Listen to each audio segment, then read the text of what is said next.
It's the Eichler birthday with the package from China. So let's go.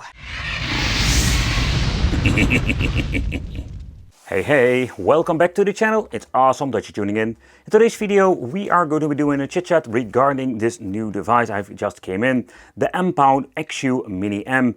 And you know, with these Chinese companies, there are so many handhelds coming out. It's absolutely crazy. However, this can be a very interesting one because of the form factor and the things that it actually can do. So inside, besides having a very cool case, it comes with a very long USB-C cable, some wipes, a screen protector. Let's see what we're going to be finding in here more. Some of them will have an extra SD card that will contain some needed firmware. And in here, let's say, I think this is the, rubbery thingy to put around the case, and the manual itself. And it's not even the toilet paper manual that we have seen before. The MagicX, with some decent explanations about how the interface works and everything else. So I would like look into that simply because there are different kind of emulators on this device, and sometimes if you're going to be using, let's say, this particular product and different emulators, we need to have like different configuration of buttons. And let's see, stock firmware is on the website, so if you have any problems with the original firmware, you can actually do that or download it from there. Volume control, we're having the OTG port, the input for the power supply. There is no power supply, we can use a normal charger for that. We're having the shoulder buttons, and the configuration is quite interesting but also old school. So when it comes to some of the devices, we do have different height. That is not the case over here. And the compact design, I must say that I do like this. So particularly going to be looking at this tiny screen, it's not going to be for everyone. But when you're going to be looking at the D-pad, I'm very happy that they placed it in the left top corner, because I'm a D-pad gamer. The feel of the ABHY buttons are very comfortable, and even because normally I hate these smaller buttons, but this feels quite nice. So over here having the option for a second SD card. Over here we're having the one with the firmware. At the back we're finding ventilation over here, and having the option for a headphone. The reset button and the on-off switch you need to be holding for powering on is over there. We do have two speakers, and first impression that the screen itself looks kind of cool. Absolutely. Select the start over here, and we have normal, very nice looking joysticks, more like concave style. And we're going to be looking at it. They did a very nice job with it, because if you're going to be holding it, playing it, it's very comfortable. Where I'm not like the biggest fan of like analog sticks, this is not bad at all. You can see that it takes a little bit of time to boot up, but not to the point it's going to be having the problem that you need to get something to drink because it takes way too long.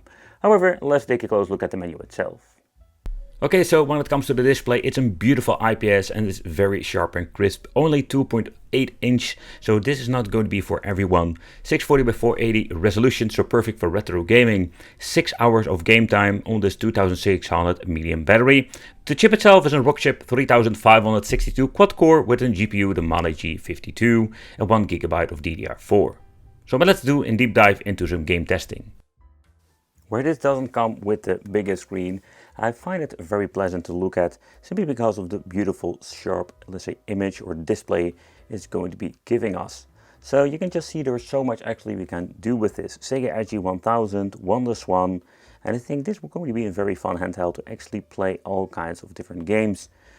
Man, they are always like adding Sony PSP and stuff like that on here, but most of the handhelds will have a compatibility with all the way up to PlayStation 1, and 64 is the same platform that will be a hit or miss. But this is a very interesting one when it comes to playing some old school games. So they even added some turtles on there, so that's kind of cool. That's something we're going to be seeing more often. However, having the Sega Dreamcast, you can see we're having this beautiful tiny, let's say, screenshot. If you want to see what kind of game it is, but everything looks absolutely amazing. Sega Saturn, this thing has a lot of different systems that we can actually play on this.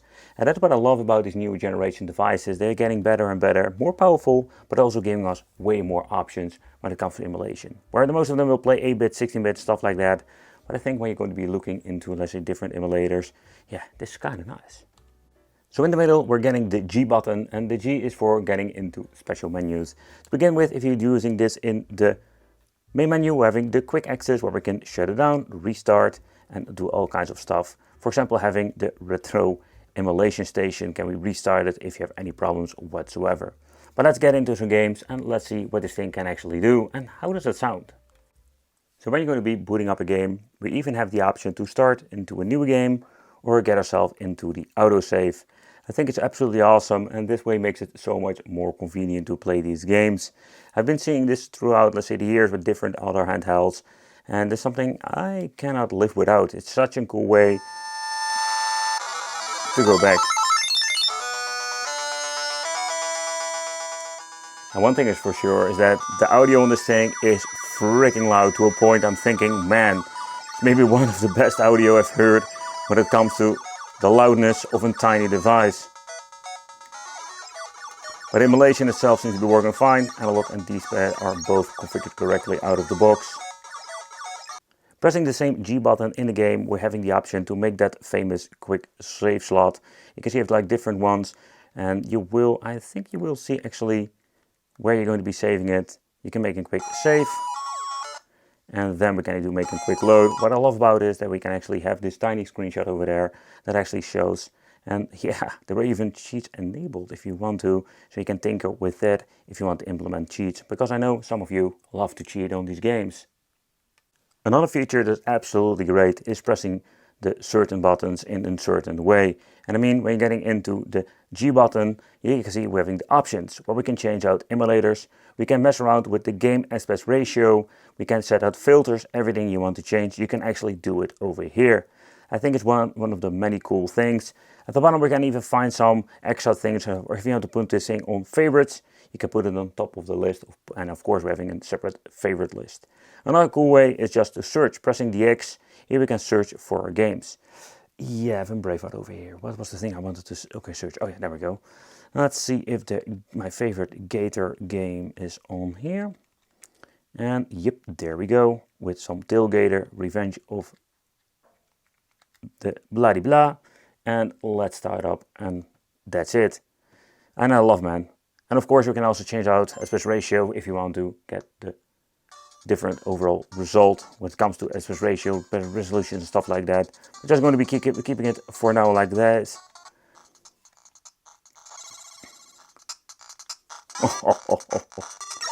Yeah, I'm so really surprised how good the sound actually sounds. And one of the things I love about it too is that we have like the two stereo speakers. That's something I was missing out a lot back in the days when I just started making these videos. Oh yeah. The emulation is absolutely great when it comes to Game Boy 2, and the same menu implements when pressing the G button. Here we can make it save if you want to. Let's load. Haha, works like a charm, absolutely. So let's get into some PC Engine. Yeah, another pinball game. I love some pinball games, but this is absolutely one of those hidden gems. I also love to play on my PC Engine itself. Great audio, great visuals. I think that the PC Engine is such an underrated system. Also when it comes to the CD. But also here, no problem whatsoever. So let's move on to some more demanding systems and see how that will actually run. Because most of these devices will run just fine. Okay, we can go out, make a quick load, quick save, and implement some cheats if you want to.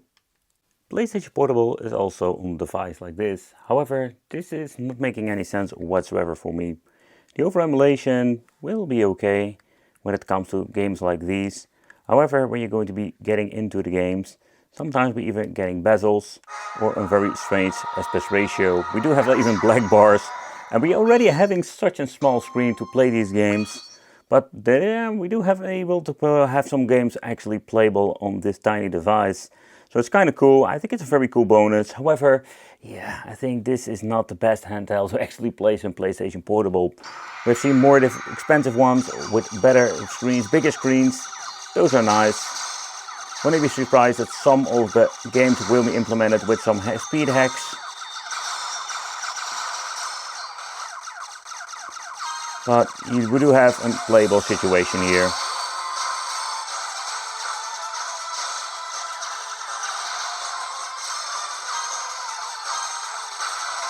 What is interesting, you can see pressing the G button, this will give you this special menu, the quick menu.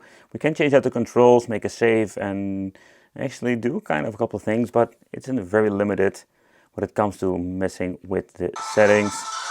So you can try to press the buttons, like what you can see actually over here. There is no way getting into the menu so far I can see when it comes for tweaking games. But let's move on with some old school gaming with the PlayStation 1. So as I can see that everything has been mapped correctly, D-pad functional, and also the analog stick. Well, I'm not a big fan of the analog stick normally, but I do like it about this. It's kind of nice.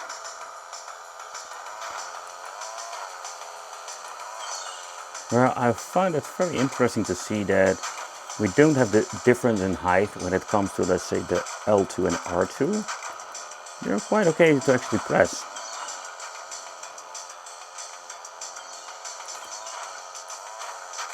But we reached into the era of devices that can actually play all of these games all the way up to PlayStation 1 without any problem whatsoever.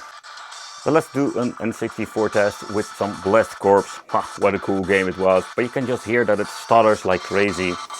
And I already mentioned in the beginning of this that when it comes to playing N64, it's going to be a hit and miss situation. In my opinion, they just should like remove or like tweak it to a certain level that it's going to be playable to like certain kind of games, but this is what we're expecting when it comes to play some N64. So let's get into the game. It's such a cool thing to see that we do have the option to actually play a couple of games. Getting through the game, no, it stopped. Like so getting all kinds of stuttering.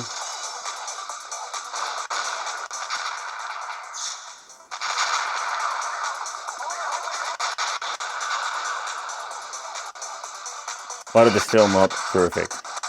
Oh.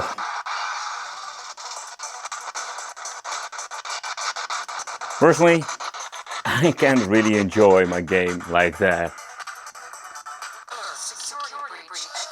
But it's such an interesting situation that we do have the option to actually play some Sega Dreamcast on such a tiny device, where it runs PlayStation 1 perfectly. Let's test it out with some Sega Dreamcast. Where I don't have an FPS counter, I can just see and hear actually when some of these games struggle. But the overall performance is quite good.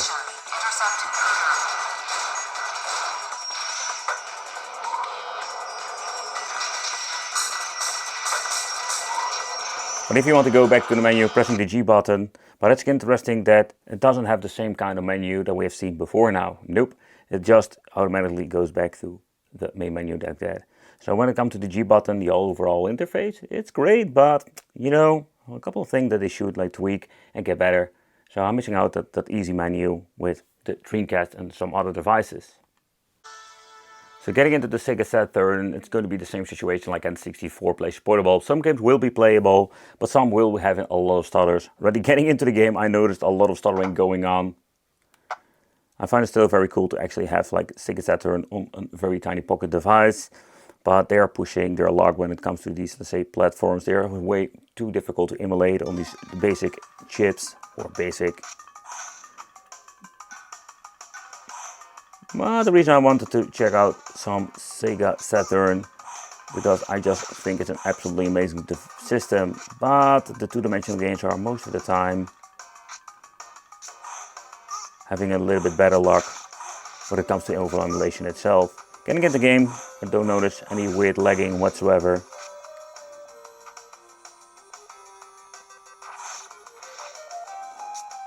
This is, by the way, a really cool game. But so far, it seems to be working fine. And it runs through a different emulator, so here you can just see that we can make a quick save. It is a different menu, but it works way better. It's just having no menu at all. Another thing I wanted to check out is some arcade stuff like Neo Geo. However, another test is of course the D-pad itself. And the feel of the D-pad is something I need to get used to. And not in a bad way, because it's just a slightly different feel. But out of the box, the D-pad is very responsive. The D-pad is long traveled, but no problem whatsoever. So, playing some fighting games on the go in this thing is absolutely awesome. But maybe one of the more appealing things to this device is when it comes to handhelds and basic stuff. The Game Boy Advance is just an amazing, let's say, system that you can play on this without any problem whatsoever. Pleasant D-pad to move Sonic around. We can also switch to the analog stick if you want to. And so if you just want to search a device to play some GBA games, yeah, this can be just a very cool, fun way actually to do. And just the combination, the form factor, the beautiful display and the D-pad, yeah, that's absolutely a very cool way to exactly play. The game port section is something that is very cool, but let's also check it out how it actually works. So normally with previous devices I've been checking it out, loading times are so long because these games are quite difficult to actually emulate or actually get running on this. For me it feels like having not a lot of power. It's a little bit too early to the party and we just need to have more powerful devices that have almost like an instant boot. And this is a great example where it just takes forever. But after the boot has been done, we can finally get the game going on. So let's go on a little bit of a gameplay, go through the game. And the reason is also I just wanted to see how long it actually takes to load up the game. Because you can see that when you're looking at some of the games I've been playing on the PC or other devices, the loading time can be a little bit longer. Like this. It just gives you a black screen for quite a long time.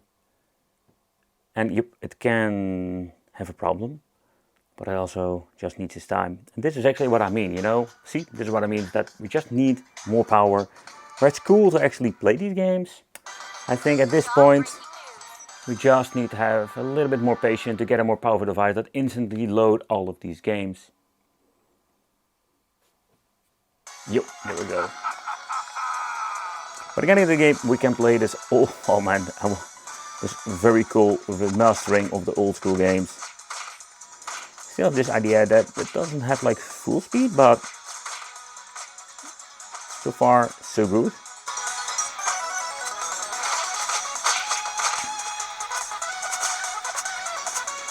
So absolutely an awesome way another way to play. Only the loading times I find them quite annoying, but this is of course the beginning of maybe a new cool era of different kind of games you can play on the go, besides all the emulation stuff.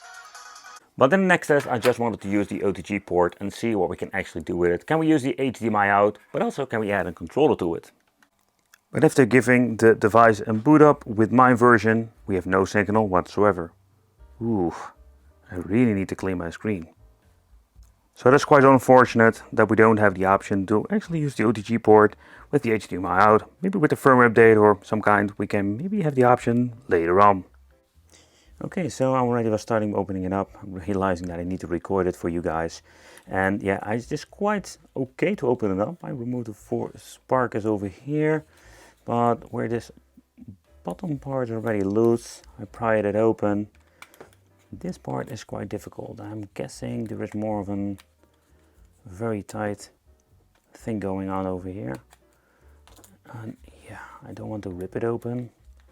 Don't want to jam it open, but you know, this is one of those things I just wanted to see how it is when replacing. Now, one thing is for sure, there is no screw, but it is absolutely a nightmare.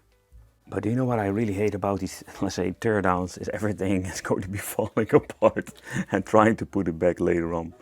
Okay, so I just wanted to do a quick peek in the inside, but that is going to be quite challenging, what you can see already. Oh man. Oh no, my buttons are falling out. Ah. Yeah, the wiring, okay, that's a different story. So one of the positive sides is that we can actually like remove the battery. Or of course it has been used with double-sided tape, but there is a connection, so that's absolutely great. That's one of the things I hate about these really cheap devices. So they even implement a tiny cooling element over here with a very stack of thermal paste. It's kind of interesting, but also kind of funny at the same time. So we do have the option to also remove the analog sticks, so that is interesting. And RAM modules, everything over here, everything looks very clean. But when it comes to this version, the Mini version 3 already, okay, so it didn't get the first release.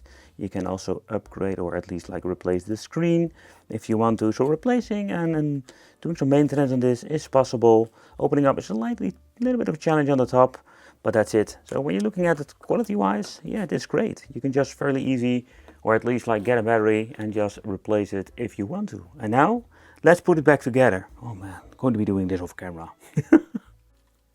Putting it back together was quite a challenge, I can say that. However, when you're looking at the overall construction and replacement of parts, that's a very good deal.